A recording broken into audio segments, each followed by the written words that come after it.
Hey everyone, welcome back. I'm here with a more upbeat video than the last time. Thank you for all the support on that. It's certainly disappointing that the prescription that I worked so hard to be on ultimately was not working for me, but I'm glad that we know that and we can check that off the list.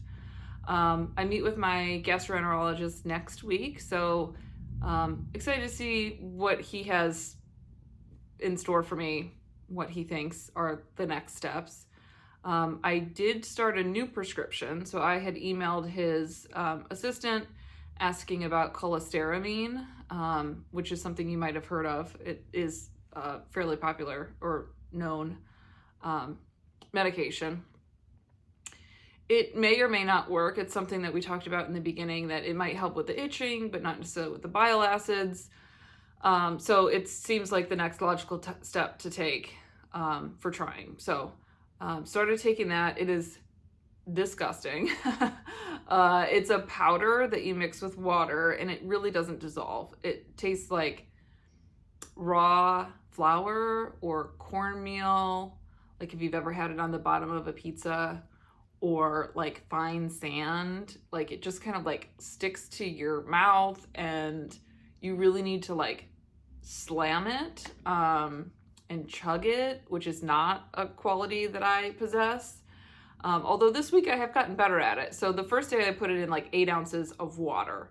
Total mistake, bad. It was just not good that way, because like I also take like little sips and clearly that's not the way to take it either. So the next day I took it in milk, because I read online somebody was mixing it with milk and they really liked it that way, and I actually really like milk. And I was a little nervous to take it that way because I thought, if I have to take it this way forever, am I gonna not like milk then, because I'm mixing it with this terrible stuff? And it was okay. I think the consistency of the milk was better than the water. Kind of helped like get it down without, I don't know. But then the third day I tried it with a Mio. So I did a smaller amount of water, I did the powder in it, and then I did a decent amount of Mio. I was definitely trying to cover up that nasty flavor and consistency. So that worked really well. I was excited about that. And I've also gotten better at taking large gulps of it. So improving every day. I think there's about 30 days before you know if it's like truly working. And again, it might not actually help bile acids. Maybe it will. It seems like the next logical step to take. So, and then I'm thinking maybe perhaps it's, if this works a little and the Urso worked a little, maybe they can work together. I definitely don't want to try that last one again, but I guess I would. The PFIC network has one more prescription on their website as a treatment option. So I'm going to dig into that. Like I said, I meet with my doctor next week, so perhaps he's done some research on that one as well. But yeah. And, oh, I have been contacted by a PFIC patient. I am super excited. So one day I got like a bunch of likes on my Instagram, and then I just didn't think anything of it because the person's like, the emoji popped up and I clicked on them and they have like a couple followers, a couple posts. Can't really see their face in the picture very well. So I was like, oh, this must be spam or something, because my PFIC profile is public. And then it said that they wanted to send me a message because I don't have that just accessible to anybody. And my PFIC profile is different than my personal profile, so messages are kind of hard to find, especially when it's not a person that you're friends with.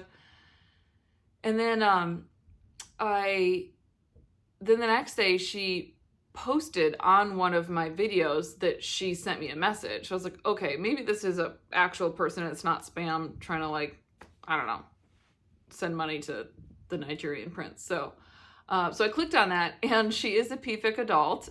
She was just diagnosed last week with the genetic testing, and she reached out to the PFIC network. They sent her that same video of the doctor from Yale talking about more adults are being diagnosed with PFIC, as well as my Instagram. So I was super excited to hear that. It's awesome that, my information is getting out there, and I'm super glad that she reached out to me. We kind of talked back and forth about what our symptoms are. She sounds like she definitely has it worse than me. Definitely she does. And she's been experiencing these issues for 20 years, and she finally has an answer. So it's just really exciting. I'm glad that me putting myself out there has resulted in a connection with somebody else. So I don't know where this can go between her and I, but yeah, it's just really exciting. So the other thing she actually shared with me was that she got the genetic testing for free. Now, I'm still waiting to hear back from my DNA results that got sent to Yale. I don't know how long that'll take. I'm offering my DNA to them for their research. If they can give me any knowledge about my condition, I'd welcome that. But I also understand if they don't. But she sent me a link to a free DNA test for cholestatic patients, and her doctor had found it. So I'm also going to ask my doctor next week and if we can get that set up. I was on their website, and it seems like I fit all the criteria for what they're looking for. And it might be related to future drug trials. I'm not signing anything off on doing that. But maybe we could get some knowledge.